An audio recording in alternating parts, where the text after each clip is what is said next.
ఏర్పడ్డ తర్వాత ఈరోజు చిన్నపిల్లని అడిగినా నీటికి పల్లం ఎట్లా తెలుసో అట్లాగే రైతులకు ఎవరేం చేసిండ్రు నిజం యావత్ తెలంగాణకు చిన్నపిల్లల నుంచి మొదలు పెడితే పండు ముసలి వాళ్ళ దాకా అందరికీ తెలుసు.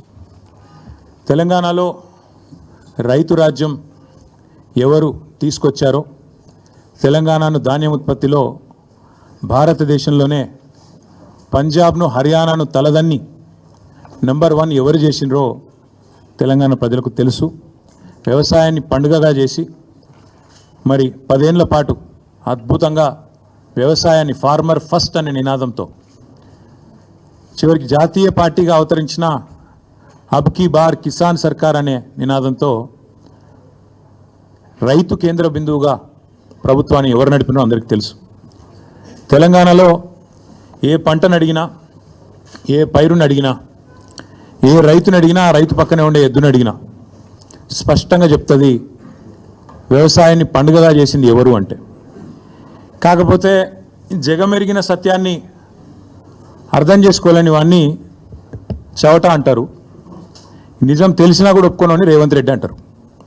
అట్లా అయిపోయింది వాళ్ళ పరిస్థితి. అన్నీ తెలుసు, తెలియదని కాదు, తెలివి తక్కువ అని కాదు, లేదా అర్థం కాదని కాదు, తెలిసి తెలియనట్టు కనబడేదాన్ని చూస్తూ చూడనట్టు నటించేవాడిని రేవంత్ రెడ్డి అనక తప్పదు. నిజానికి చెప్పాలంటే ఇందులో చర్చించుకోవడానికి కానీ ఛాలెంజ్లు విసురుకోవడానికి కానీ పెద్దగా ఏం లేదు. కానీ ముఖ్యమంత్రి గారు ముచ్చట పడుతున్నారు. నిన్న రంకెలు వేసినారు. రొటీన్గా ఆయన పాపం సభ పెట్టినాడు అంటే 4 బూతులు, 5 ఛాలెంజ్లు, 6 తొడలుగొట్టే డైలాగులు, 2 గుడ్డలు ఊడదీస్తా అని 2 మళ్ళీ భాషణాలు, వాగ్భూషణాలు. ఈ టైప్లో షరామామూలుగా గత 18 నెలలుగా టైంపాస్ కార్యక్రమం ఏదైతే నడుస్తుందో ముఖ్యమంత్రి ముచ్చటపడుతుండు. కాబట్టి ఇప్పుడైనా ఎప్పుడైనా ఎక్కడైనా మేము రెడీ చర్చకు. నిన్న ముఖ్యమంత్రి గారు పేరు తీసుకొని మరీ పిలిచిండు. కేసీఆర్ వస్తాడా, కేటీఆర్ వస్తాడా, రాండ్రి అన్నాడు. నీకు కేసీఆర్ అంత లేదు కానీ మేము చాలు నీకు, వస్తాం, మీరు ఎక్కడ పెడతారో పెట్టండి, వస్తాం. కాకపోతే మేమంటే ఎప్పటికప్పుడు రెడీగా ఉంటాం. ఎందుకంటే ఇలా 10 ఏళ్ళు మునిగి తేలిన వాళ్ళం కాబట్టి మేము ఎప్పుడు రెడీ. కాకపోతే మీకు కొద్దిగా ప్రిపరేషన్ టైం కావాలి, మాకు తెలుసు. ఎందుకంటే మీ మంత్రులు గతంలో కూడా మేము శాసనసభలో మీరు ప్రతిపక్షంలో ఉన్నప్పుడు కూడా చర్చ పెడతామంటే మేము ప్రిపేర్ అయ్యి రాలేదండి అంటారు. ముఖ్యమంత్రి గారు అయితే ఆయనకు తెలుసు, మీకు పాపం బూతులు తిట్టడమే ఈజీ, చాలా ఈజీ కదా. బూతులు మాట్లాడడము, డైలాగులు కొట్టడం, గుడ్డలు ఉడదీస్తా అనడము, గుడ్డలు ఉడదీస్తేనే ఇందిరమ్మ గొప్పతనం తెలుస్తుంది అనడము, ఇవన్నీ చాలా ఈజీ. కానీ ముఖ్యమంత్రి గారికి నేను ఎందుకు 72 గంటలు టైం అంటున్నా అంటే, మళ్ళీ మీరు అక్కడికి చర్చకు వచ్చి బేసిన్లు బెండకాయలు అని చెప్పి ఆయనతో ఉన్న పరువు తీసుకుంటే తెలంగాణ ముఖ్యమంత్రి పరువు పోతుంది. ఇప్పటికే మీరు ఎంత సిగ్గుమాలిన వ్యక్తో ఇప్పటికే అందరికి అర్థమైపోయింది. ఎవడన్నా అడుగుతాడండి ముఖ్యమంత్రి దేవాదుల గోదావరి బేసిన్లు ఉన్నదా అని అడిగే పరిస్థితి ముఖ్యమంత్రిది. బేసిన్ తెలియదు, బెండకాయ తెలియదు. దాంతోపాటు ఇంకా దరిద్రం ఏంటంటే నల్లమల పులి అని చెప్పుకుంటాడు. నల్లమల తెలంగాణలోనే ఉంది కదా అని అడుగుతాడు మీటింగ్లో. అంటే ఇంత నికృష్టమైన వ్యక్తి కాబట్టే కొద్దిగా ప్రిపేర్ అయ్యేందుకు టైం, వారికి 72 గంటల సమయం ఇస్తా ఉన్నాం. లేదు ముఖ్యమంత్రి గారు కనుక ముచ్చటపడి లేలే మా సొంత ఊరికే రండి కొండారెడ్డిపల్లి కంటే అక్కడికైనా వస్తాం, లేదు మా సొంత నియోజకవర్గం కొడంగల్లో పెడతా నేను అంటే నీ ఇష్టం, అక్కడైనా పెట్టు. లేదు మా నాయకుడు కేసీఆర్ గారి సొంత ఊరు చింతమడకకు వస్తావా, అక్కడ రెడీగా ఉంటాం. లేదు మా నాయకుడు కేసీఆర్ గారి నియోజకవర్గం గజ్వేలు, అక్కడికి వస్తావా, నీ ఇష్టం. ఊరు నీ ఇష్టం, ప్లేస్ నీ ఇష్టం, సమయం డేటు అన్నీ నీ ఇష్టం. నేను రెడీ, మా పార్టీ తరపున నీ సవాల్ను స్వీకరిస్తూ ఉన్నాం. ఇందులో ముఖ్యమంత్రి గారి తరపున మరి ముఖ్యమంత్రి గారు ఇచ్చిన సవాల్ను పార్టీ తరపున నేను స్వీకరిస్తూ ఉన్నా. వాస్తవాలు చెప్పాలి అంటే దశాబ్దాలుగా దగాబడ్డ తెలంగాణను కేసీఆర్ గారి నాయకత్వంలో ముఖ్యంగా వ్యవసాయము, సాగునీటి రంగంలో ఎట్లాంటి విప్లవం సృష్టించినామో ప్రజలందరికీ ఇప్పటికే వారి అవగాహనలో ఉంది, వారి అవగతంలో ఉంది, వారి అనుభవంలో ఉంది. అయినప్పటికీ కొన్ని విషయాలు గుర్తు చేయాల్సిన బాధ్యత మా మీద ఉన్నది. ఆనాడు సమైక్య రాష్ట్రంలో తెలంగాణను నీళ్ళు ఇవ్వక ఎండబెట్టినారు కాబట్టే, కరెంట్ ఇవ్వక కాల్చక తిన్నారు కాబట్టే తెలంగాణ ఉద్యమం పుట్టింది. నీళ్లు, నిధులు, నియామకాలు అనే ఒక నినాదంతో ఆనాడు మేము ఉద్యమాన్ని నడిపాం. ఈరోజు ముఖ్యమంత్రి గారు కూడా అదే నినాదంతో పనిచేస్తున్నారు. నీళ్ళేమో ఆంధ్రాకు పంచుతున్నారు, ఆంధ్రాకు పంపుతున్నారు, బనకచెర్ల పేరిట ఇంకో పేరిట. నిధులేమో ఢిల్లీకి పంపుతున్నారు. ఇక నియామకాలు మీకు తెలుసు, ఆయన అనుయాయులకు ఆయన తొత్తులకు కొంతమందికి నియామకాలు మాత్రం ఇచ్చుకొని బ్రహ్మాండంగా వాళ్ళతో తెల్లారలేస్తే మమ్మల్ని తిట్టించే కార్యక్రమం మాత్రం చేస్తూ ఉన్నాడు.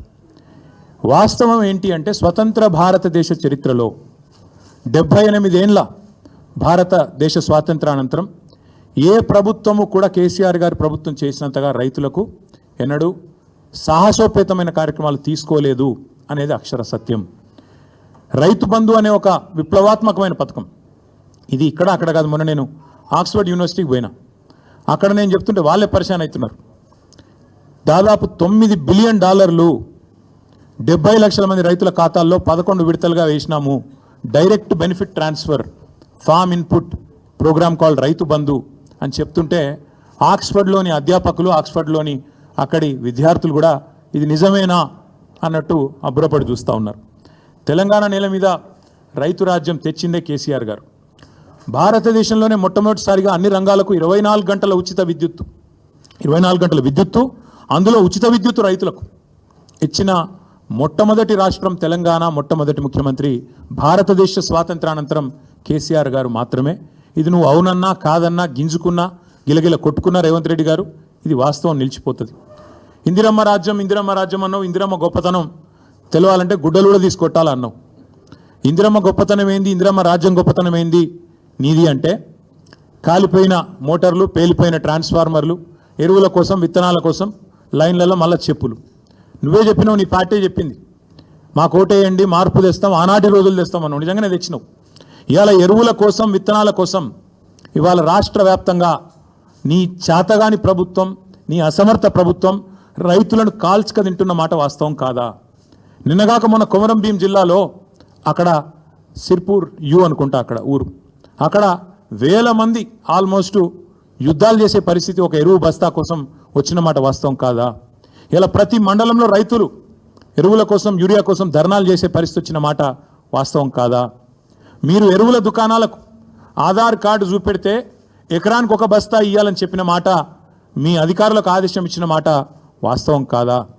ఎరువులు కూడా పంచే శాతగాని నువ్వు ఇవాళ కేసీఆర్ లాంటి నాయకుడిని పిలిచి చర్చకు రా అని మాట్లాడితే నవ్విపోదురుగాక నాకేమి సిగ్గన్నట్టు ఇంతకంటే హీనమైన పరిస్థితి ఉండదు. అట్లాగే దశాబ్దాలు దగా చేసింది నీ ప్రభుత్వం కాదా? సాగునీటి ప్రాజెక్టులు కట్టకుండా రైతులను ఎండబెట్టి రైతుల ఆత్మహత్యలకు తెలంగాణను కేర్ ఆఫ్ అడ్రస్గా మార్చింది మీరు కాదా? అదే కేసీఆర్ గారు రైతుకు పెట్టుబడి ఇచ్చిండు, ఉచితంగా విద్యుత్ ఇచ్చిండు, చెరువులు నింపే మిషన్ కాకతీయ తెచ్చిండు, చెక్ డ్యాములు కట్టిండు, ఆఖరికి వాగులలో కూడా గోదావరి నీళ్ళని తీసుకొచ్చి పోసి ఒక మాంజీరా వాగులో, హల్దీ వాగులో, కొడెల్లి వాగులో వాగులు నింపిన ఘనత కూడా కేసీఆర్ దా కాదా?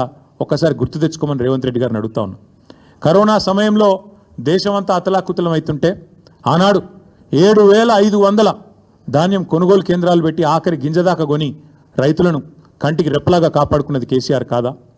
మార్కెట్ యార్డులకు ఇవాళ ధాన్యం వస్తే ఎక్కడ బోనస్ ఇవ్వాల్సి వస్తుందో అని ఎగ్గొట్టి దాచుకుంటున్నది నీ ప్రభుత్వం కాదా అని నేను అడుగుతా ఉన్నా.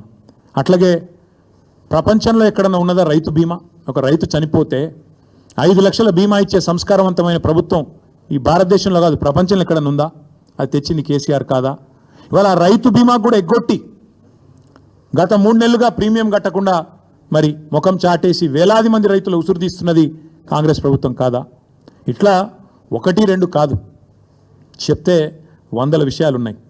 మీరు ఆనాడు దశాబ్దాల మీ గొప్ప పరిపాలనలో, మీ ఇందిరమ్మ పాలనలో ఆనాడు చెరువులను మీరు తాంబాలాలుగా మారిస్తే, వాటిని ఎండబెడితే, మిషన్ కాకతీయ ద్వారా మళ్ళీ వాటిని ప్రాణం పోసి వాటి ద్వారా మొత్తం భారతదేశంలోనే ఇటు వ్యవసాయానికి ఊతమిస్తూ ఇంకోవైపు మత్స్య పరిశ్రమకు నంబర్ 1 స్టేట్ ఇన్ ఇన్లాండ్ ఫిషరీస్గా తీర్చిదిద్దింది కేసీఆర్ కాదా?